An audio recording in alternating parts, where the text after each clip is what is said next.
This is the 17th and final program in a series of programs I've been doing on wisdom. Incidentally, my next series of programs will focus on human nature. In my last program, I focused on the theme, how might one acquire wisdom? This program will be kind of a summary of the first 16 segments I've done on wisdom, and what I'll be focusing in on is the following.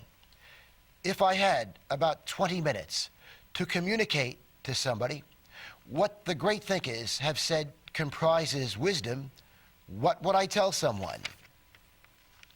I think it's fair to say that there is a consensus among the great thinkers that our wisdom or lack of it, is reflected in how we react to the ups and downs of everyday living. The Stoic philosopher Epictetus put it this way: men feel disturbed not so much by what happens to them, but how they view what happens to them. Psychologist Albert Ellis has focused on how we human beings talk to ourselves. He's zeroed in on our internalized sentences, as he calls them. For example, when things go wrong, relationship problems, job-related problems, Dr. Ellis says people often overreact. We might say something to this effect: "This is horrible. Why me? Why is it life runs smoothly for everyone else, but not me?" Ellis claims that having wisdom means understanding that life doesn't run smoothly for anyone, that life is a series of problems. And Dr. Ellis suggests that instead of telling ourselves that some situation is horrible, that instead maybe we substitute the expression, "This is unfortunate," and add to it in our own minds the idea that this problem we're experiencing is part of the human condition. Successful living, wise living, often involves not holding good cards, but playing a poor hand well.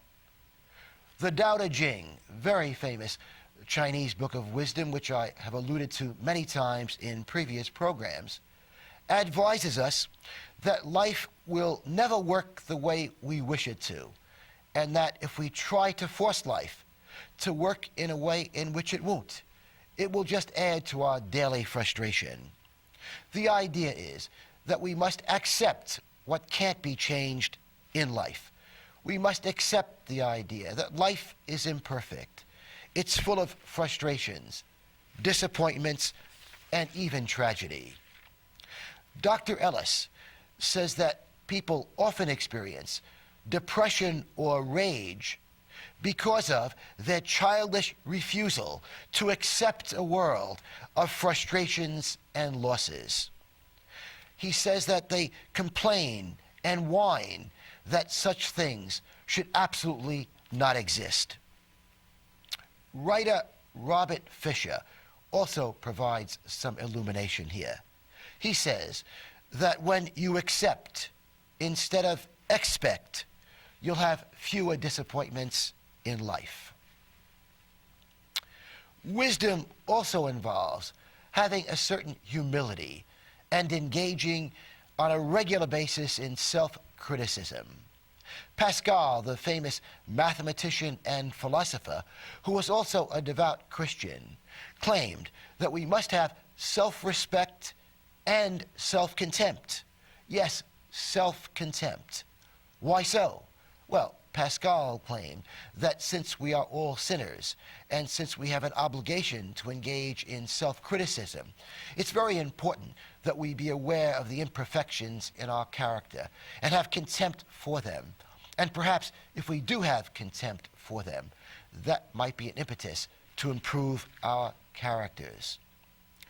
Leo Tolstoy, the great Russian writer, put it this way.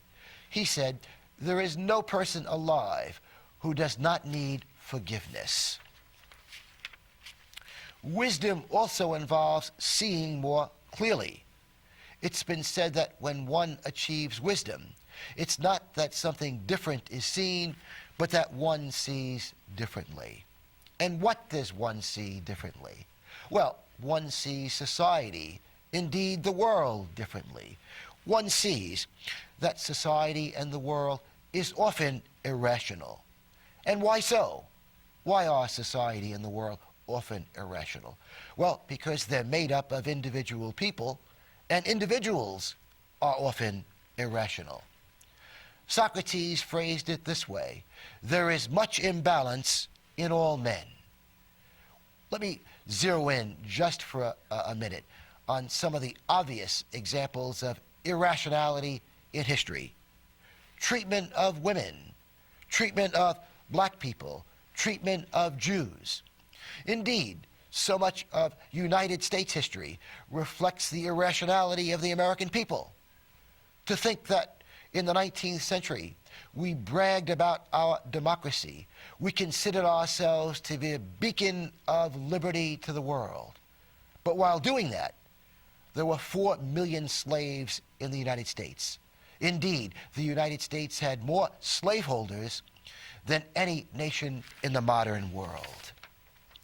T.S. Eliot, in his very famous play called The Cocktail Party, zeroes in on the irrationality of society, of the world. In one of the important scenes, one of the especially important scenes in the play, a woman named Celia goes to a psychiatrist. His name is Dr. Riley.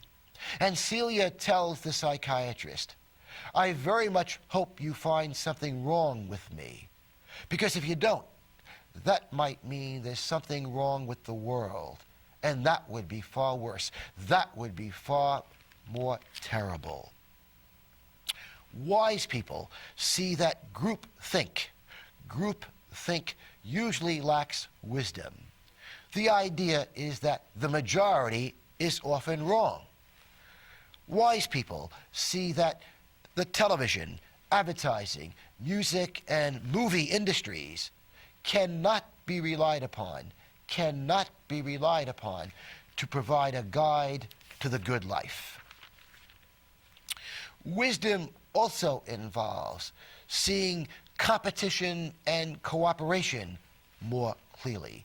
We live in a highly competitive society, and I think it's fair to say that wise people see that cooperating with other people, service to other people, is much more likely to produce a satisfying life than competing with people, beating people. Wisdom also involves, and this might be a tough pill for many to swallow, wisdom also involves an acknowledgement that loneliness is an inevitable part of the human condition. Ideal connections with others are the exception, not the rule. The typical friendship, I think it's fair to say, is often a very shallow one. Indeed, in recent times, some writers have focused in on the typical male friendship. The idea is that so often men engage in light conversation over light beer, that they rarely confide to other men what their most innermost thoughts are. They rarely tell other men how they really feel about certain things and about some of the serious problems they're experiencing in their lives. I once asked a physical education professor, who also was a kind of macho guy, I asked him this question: why do you think men so often talk about sports when they get together with each other? And he gave this response. He said, well, I think it's a ritual.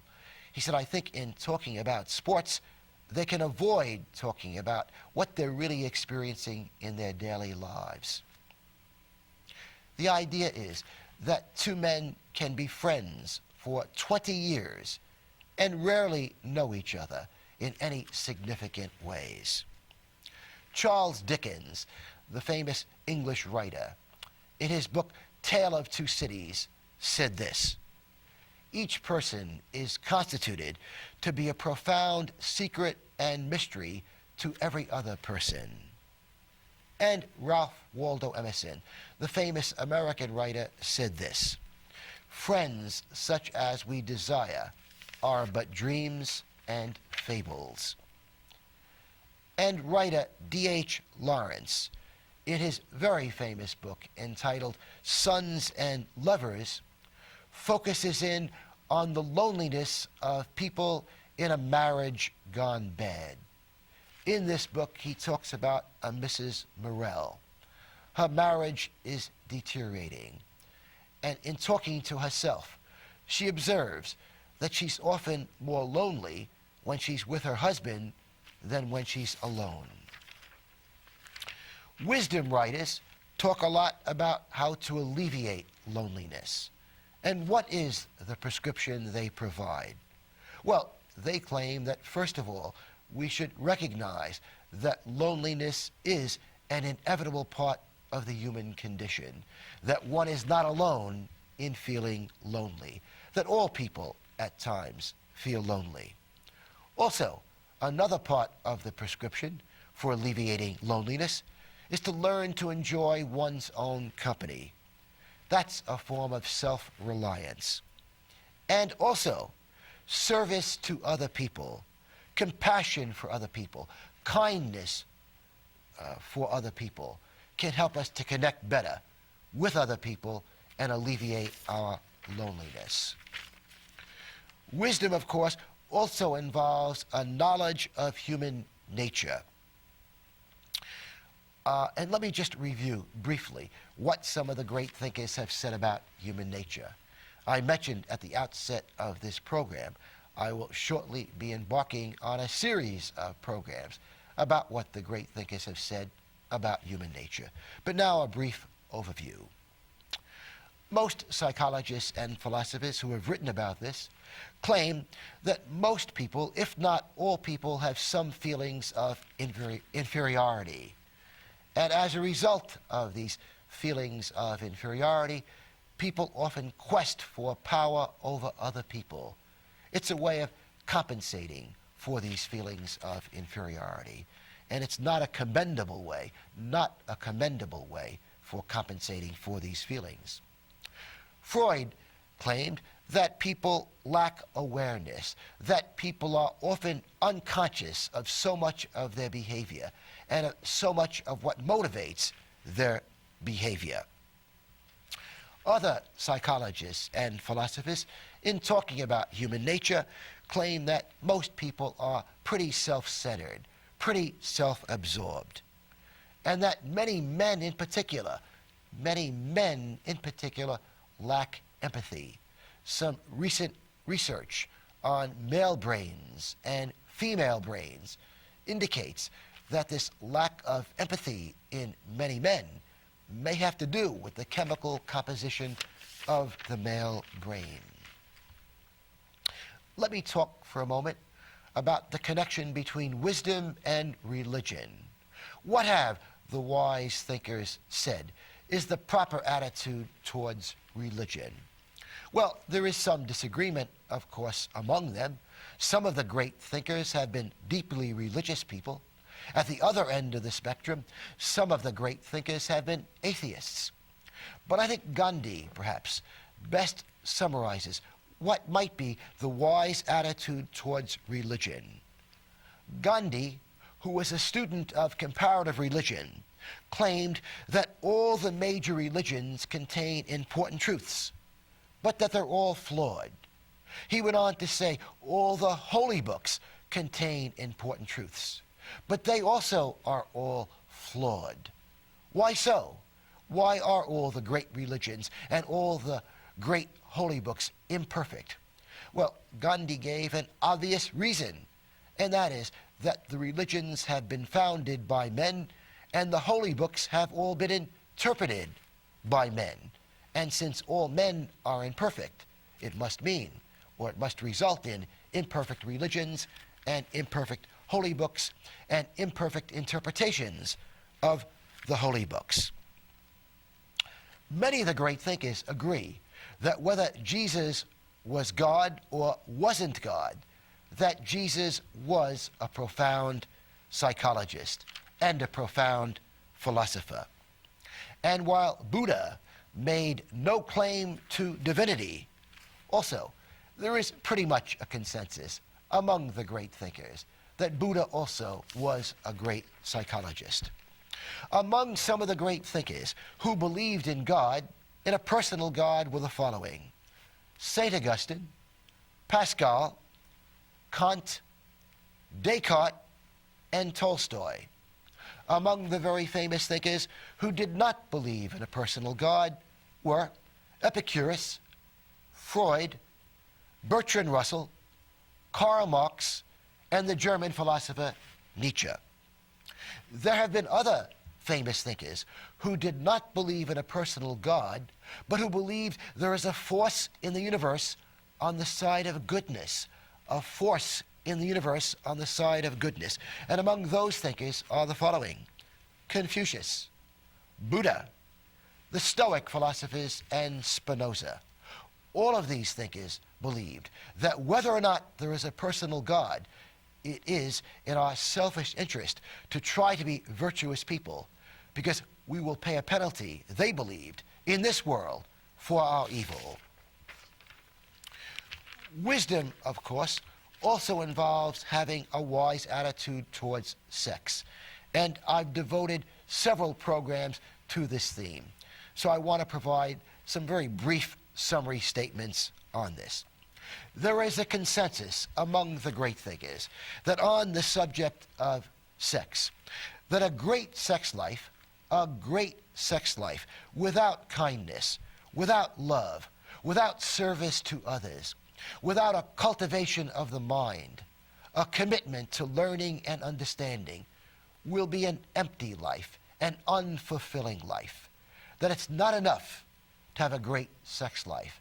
It's incumbent upon us to be kind people who render a service to other people and who on a daily basis engage in cultivating the mind with the aim of understanding ourselves and life better.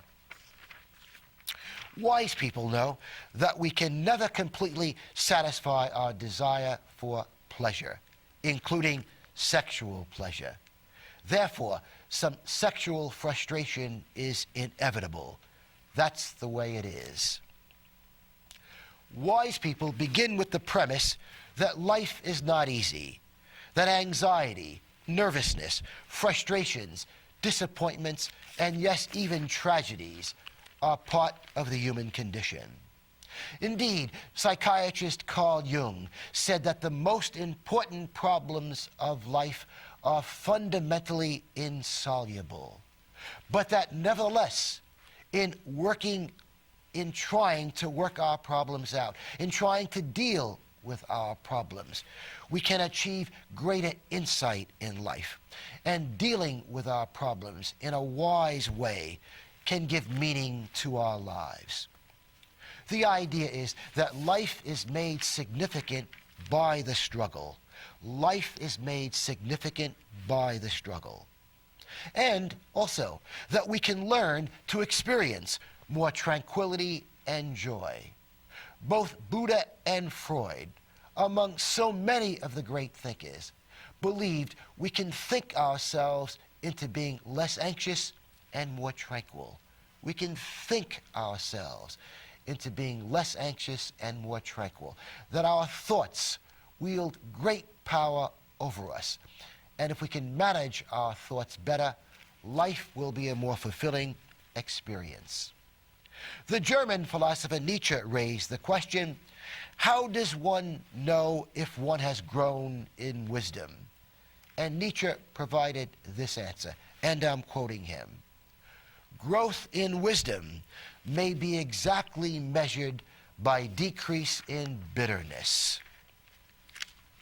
Wise people, of course, also try to adopt a wise attitude towards death, since death is inevitable. The idea is the fact that we are going to die can be an impetus to live better. That's right, the great thinkers have said that. The fact that we're going to die can be an impetus to live better. It can remind us that our time to live, to love, and to experience is limited. Like Shakespeare's King Lear, wise people make friends with the inevitability of death. Indeed, Walt Whitman, the most famous of American poets, in his masterpiece, Leaves of Grass, celebrates both life and death. And Leonardo da Vinci, the great Renaissance artist, put it this way: a life well used makes it sweet to die. And Socrates, arguably the most famous of philosophers, when he was sentenced to death in ancient Greece on what we would consider today trumped up charges, Socrates told the jury this. These were really his last words to the jury after they read him the verdict, condemning him to death by suicide. Socrates said this: "And now I go to die, and you go to live. Which is better, only God knows." The French philosopher Montaigne described life as bittersweet. And he said the fact that some of life, much of life, is bitter makes it easier to die. That if life were 100% sweet, it would be more difficult to die. It led Montaigne to this conclusion about what he believed should be the wise person's attitude towards death. Here are Montaigne's own words: "All the wisdom and knowledge of the world come down to this: they teach us not to fear death." It's been said that it's been said that once one acquires a significant amount of wisdom, then our task in life is holding on to this wisdom, retaining this wisdom. It can be so easy to forget some important ideas we have learned over the years, and therefore neglect to implement them in our daily living. Oscar Wilde talked about the difficulty we human mortals have in remembering important ideas. He said this, and I'm quoting Oscar Wilde: "One can realize an important idea in a single moment, but one loses it in the long hours that follow." Oscar Wilde went on to say this: it is so difficult to keep heights that the soul is competent to gain." I've mentioned to you on several occasions that one of the things I do to try to keep in mind certain important ideas that I think help me in my daily life is that I've written down ideas, indeed quotations from the books I've read over more than 30 years, and now I have a collection of several thousand 3x5 cards with these ideas written on them. And I've indicated to you that every morning of my life I check out 4 or 5 of these cards strategically located in my bedroom while I'm dressing each morning, so as to remind myself every day of certain important thoughts that I think help me to live a more fulfilling life. Ralph Waldo Emerson said it's incumbent upon all of us to write our own Bible. He said, take thoughts from Shakespeare, from Milton, from the other great thinkers in history, from Plato, for example. Take ideas from them, copy down their ideas, copy down quotations from them in a book, in a journal, whatever. And again, this is tantamount to writing your own Bible. I know that any time I read a book, newspaper, or magazine, it's always with pen in hand. And I find that if I underline certain sentences that I consider to be important in the New York Times, the Wall Street Journal, a magazine, a novel, a work in philosophy, it helps me to remember the ideas. And so often later on, I'll write down the idea on a 3x5 card. So that today, I have this great collection of 3x5 cards, and I've organized the cards. I have many stacks of cards with rubber bands around them.